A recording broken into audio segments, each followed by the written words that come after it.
Hi guys, I'm here to talk about my discussion board.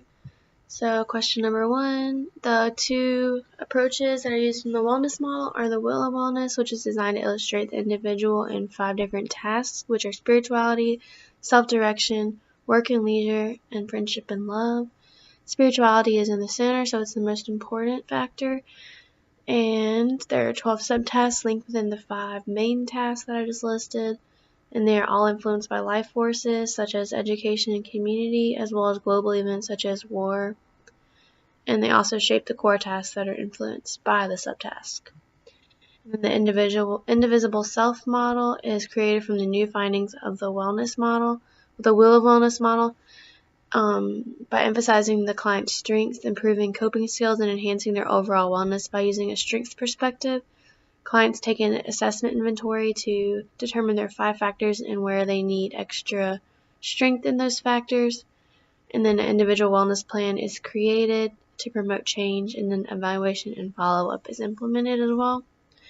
Number 2, what explain the biopsychosocial model proposes. And let's talk about that. So counselors and others address different areas of the client's life, such as their social, cultural, biologic, and psychological factors. The model is believed to better respond to the client's distress and makes them feel more understood because it takes their subjective experiences into account along with actual data that's been done. How might this model positively impact the delivery of clinical mental health services?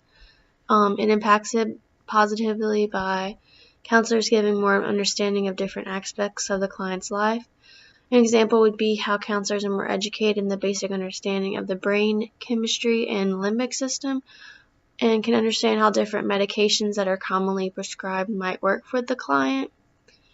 Another example would be how a client has a family history of anxiety disorders.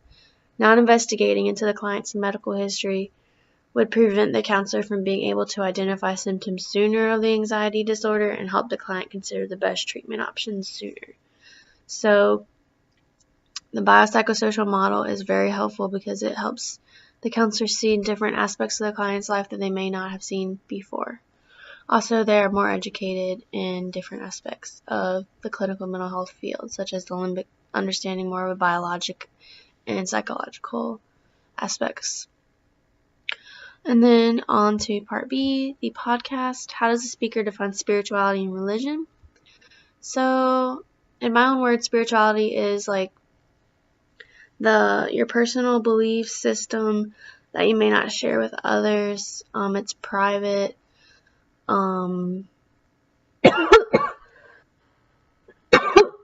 Excuse me. This may be different from even your family members. It's how you cope and what you use to get through your day. And then religion is more of the face of your spirituality. So it's like you go to church, or symbolism of your spirituality, such as a cross or something such as that. So it's more of the public face, whereas spirituality is more of like what you keep to yourself and how you cope with stress. And then what issues relate to rural areas that are discussed in the podcast in relation to counseling persons with religious or spiritual issues. So referrals for small town communities are a problem, and having long distance supervision for these clients is critical. So having a client who is highly religious and spiritual and the counselor being not as religious or spiritual could be a problem for the client because they would think that the counselor maybe doesn't see eye to eye with them or isn't giving them the best treatment that they feel that they should be getting. So being able to have long distance supervision with someone such as a pastor or a priest or even another supervisor who is more aligned with dealing with someone who's highly religious and spiritual would be very beneficial to both the counselor and the client. So definitely having proper resources to give out to clients is critical in rural and small areas. And how important is it for counselors to be able to discuss religious and spiritual issues with clients? So it's very important to be able to discuss these issues with clients. It's also important to evaluate your own beliefs in spirituality and religion, finding out when the client is stressed, what they use to go through tough times to evaluate their spirituality. I believe that this is important to be able to identify in a neutral way and allow the client to open up on how they deal with their stress and how they cope. This is better than just coming straight out and asking them what do they believe in spirituality or religion. And then many people only use spirituality and religion to cope with their problems. So being able to talk about this with clients and accommodate this into their treatment plans will be highly beneficial for those clients who are highly religious and spiritual, because they'll feel like this plan really works for them, rather than eliminating that all from the treatment plan would be very discouraging and scary. I can imagine if you use your spirituality and religion to help you cope through skills and not being able to use that would be pretty scary.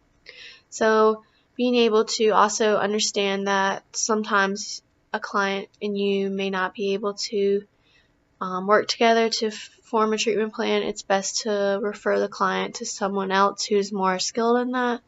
So also being able to understand your own beliefs in spirituality and religion comes in again and being very important to being able to help the client get the best help that they can. So yeah, being able to understand when to refer and when not to refer. Alright, well that's it guys. Thank you. Have a good night.